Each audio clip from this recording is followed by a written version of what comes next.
है थोड़ी सी डरा देने वाली है। 70-75% प्रोबेबिलिटी यहाँ पर अब ड्राउट की बनती हुई नजर आई है।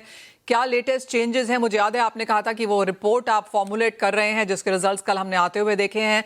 अब बाकी के बचे हुए मॉनसून सीजन से क्या एक्सपेक्टेशन है और ओवरऑल मॉनसून किस तरह से रह सकता है? जी धन्यवाद मनीषा। आपके साथ काफ़ी देर पहले भी मैंने कुछ तो शेयर किया था इसके बारे में, और यहाँ तक आपको याद हो, जून के महीने की बात है, तीसरे सप्ताह के बाद उसी वक्त कुछ ऐसे हालात बन रहे थे, ऐसे लग रहा था कि बहुत अच्छा मानसून शायद ना हो। लेकिन हाँ, ये पैटर्न इस बार कुछ अलग से हमें देखने को मिला है। इसलिए काफ़ी सारी डेलिब्रेशंस के बाद ही हमने ये एक कॉल लिया कि अदरवाइज हम कोर्स करेक्शन जनरली हमेशा देते हैं तो जुलाई एंड में या फर्स्ट वीक अगस्त में, और उसी के चलते ही हमने ये जो रिवाइज किया है। पैटर्न अब ये है कि जुलाई का महीना क्योंकि अच्छा रहा था काफ़ी क्षेत्रों में, और विशेषकर उन क्षेत्रों में जिसमें कि जो रेनफेड ज़ोन है, मानसून रेनफेड ज़ोन है और कोर मानसून ज़ोन है, चाहे हम मध्य प्रदेश, महाराष्ट्र, गुजरात और राजस्थान की बात करें, अच्छी वर्षा हो गई थी उन दिनों।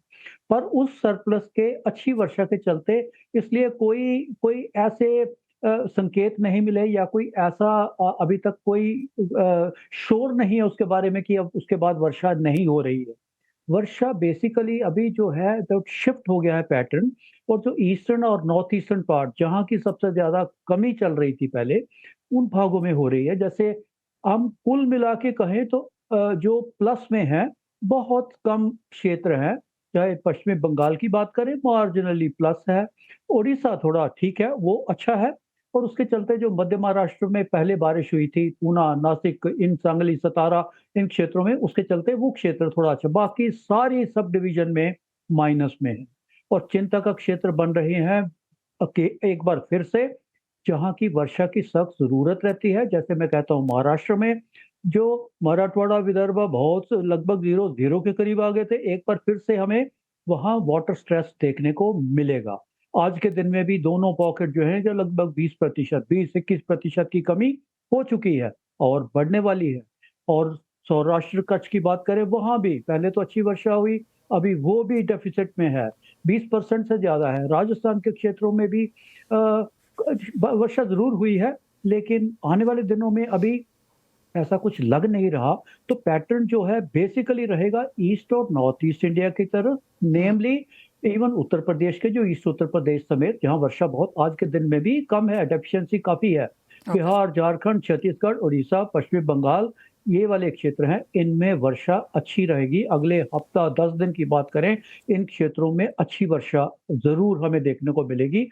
पर उसके चलते जो बाकी देश के मध्यवर्ती भाग हैं, चाहे महाराष्ट्र की बात करें, पश्चिमी मध्य प्रदेश की बात करें, पूरे राजस्थान की, गुजरात की, इन क्षेत्रों में बहुत हल्की वर्षा रहेगी। तो ओके। ये डेफिसिट इनमें बढ़ता हुआ हमें दिखाई दे।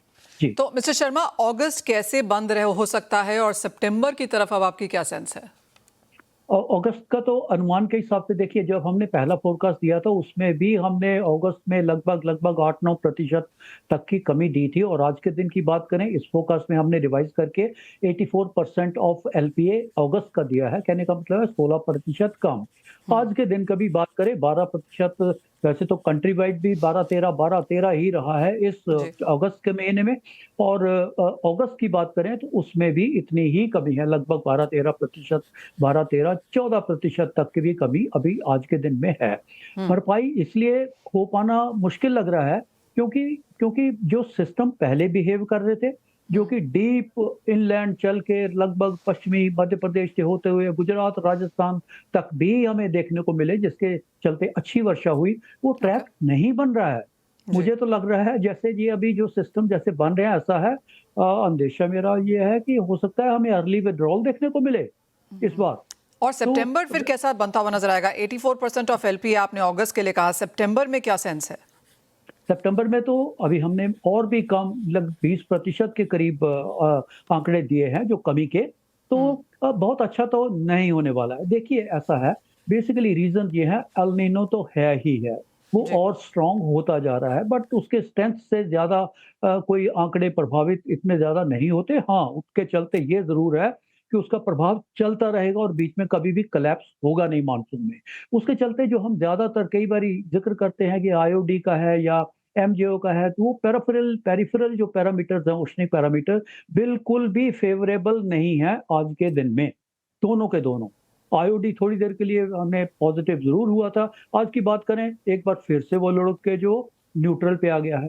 तो कोई भी मैं नहीं देख रहा कि कोई भी किसी तरह की सपोर्ट अभी बनती दिखे मानसून के लिए, आईओडी से कहें या एमजीओ से कहें, तो इन सब के चलते और जिस तरह के ट्रैक चल रहे हैं मानसून के, डिप्रेशन ज़रूर बना हुआ है, पर वो सीमित है झारखंड में या बिहार के आसपास या पश्चिम बंगाल के आसपास, तो आगे बढ़ेगा ज़रूर, लेकिन ज़्यादातर प्रभाव रहेगा जो गंगाई क्षेत्र हैं, इंडो गंजेटिक प्लेन्स हैं, उनमें वर्षा अच्छी रहेगी, उत्तर प्रदेश समेत छत्तीसगढ़ इन क्षेत्रों में, लेकिन महाराष्ट्र में कमी बढ़ती जाएगी, गुजरात में बढ़ती जाएगी, राजस्थान की बात करें तो उसमें भी कोई ज़्यादा वर्षा नहीं, और जैसे मैंने पहले कहा, ये थोड़े दिन और देखना पड़ेगा। मुझे तो लग रहा है जैसे हो सकता है विथड्रॉवल वाला पैटर्न जल्दी ना बन जाए। हालाँकि पहले अगर आपको याद हो 1 सितंबर ही डेट होती थी विथड्रॉवल शुरू होने की।